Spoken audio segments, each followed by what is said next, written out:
Ici, on est sur un site à 1900 mètres d'altitude où il n'y a que de la grenouille rousse qui vient pondre ici, donc il n'y a pas de risque de confusion avec d'autres espèces.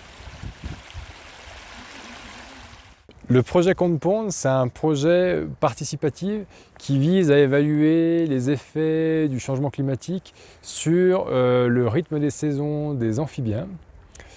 Donc on a au total une vingtaine de mares qu'on suit grâce à un réseau de bénévoles qui, une fois par semaine, se succèdent dans l'observation d'amphibiens, en l'occurrence la grenouille rousse.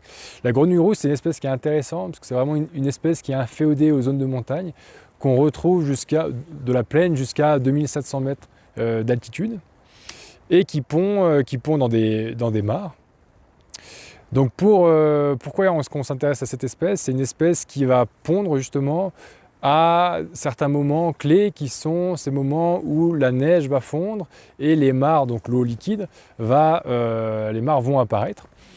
Et ce dont on se rend compte, c'est que dès que les mares liquides, en eau liquide, apparaissent, les grenouilles pondent.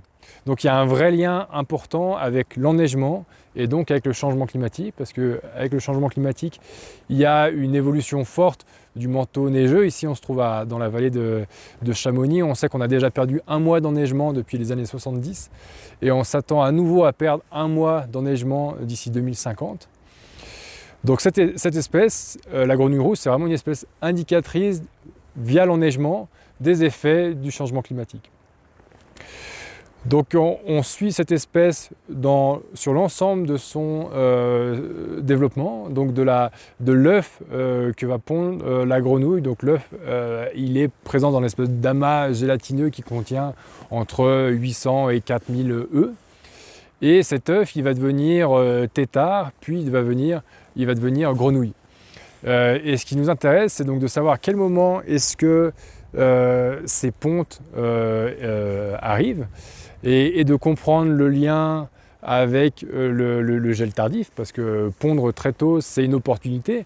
Je vais avoir le temps d'accumuler un peu plus de ressources, le temps de ma croissance, mais c'est quand même un risque très fort. Et c'est un des résultats de nos publications scientifiques qui sont basées sur ces observations-là, c'est que on a un risque de gel tardif qui devient de plus en plus important et qui fait qu'il y a des gels de ponte qui sont observés de façon de plus en plus fréquente. Donc ça, c'est pour la partie un peu hivernale. Et puis il y a un vrai risque aussi estival, parce que qui dit changement climatique dit température qui s'élève également l'été et donc assèchement du milieu.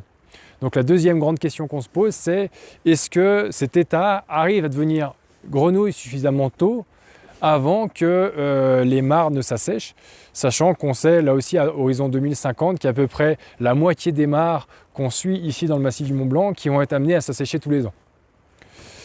Donc ça pose des vraies questions de survie locale de l'espèce. Est-elle en capacité de produire des adultes? Ici, on est sur un site qu'on va aller explorer juste après, qui l'année dernière s'est complètement asséché.